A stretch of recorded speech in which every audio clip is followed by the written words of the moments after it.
ابو سعید خدری کہتے ہیں نبی صلی اللہ علیہ وسلم سے، آپ صلی اللہ علیہ وسلم کا قول ہے کہ تعلموا القرآن واسألوا اللہ بہ، اور آپ نے ایک بات کی طرف اشارہ فرمایا کہ قبل ان یتعلمہ قوم یسألون بہ الدنیا، اس سے پہلے کہ وہ لوگ آئیں جو، تو یہ آپ صحابہ کو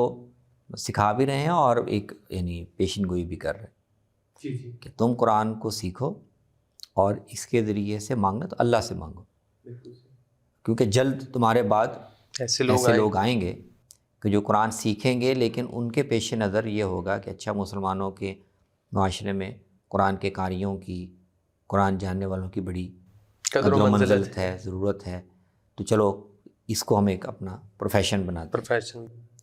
تو لوگ آئیں گے اور وہ سیکھیں گے، اور وہ اس سے اللہ سے نہیں مانگیں گے، اس کی بنیاد پر لوگوں سے مانگیں گے۔ ایک دوسری بات میں اور بھی یتعجلونہ ولا یتعجلونہ، جی وہ آگے روایات الگ روایت ہے جی، بلکہ اسی روایت کا کچھ حصہ ہے، اسی روایت کے کسی ورژن میں وہ بھی ہے، بالکل ہے کہ اس کا اجر تو انسان کو طالب ہونا چاہیے، لیکن وہ اللہ سے طالب ہونا چاہیے جو آخرت میں ملے گا۔ لیکن لوگ آئیں گے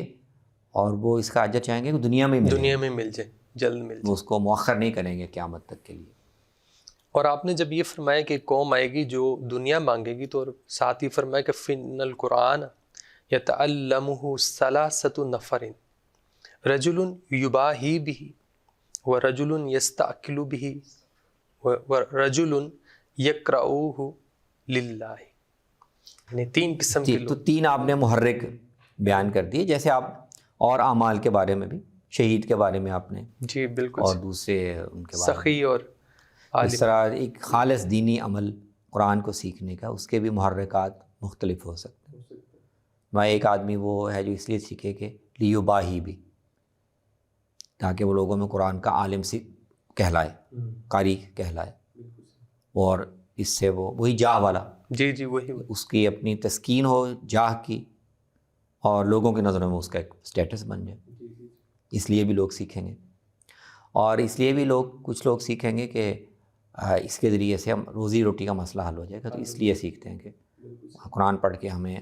مال ملے گا۔ اور تیسرا آدمی وہ ہے جو اس لیے سیکھتا ہے کہ اللہ کی رضا حاصل کرے۔ تو تیسرے آدمی بنو، پہلے دو میں سے کوئی نہ بنو۔ بالکل صحیح۔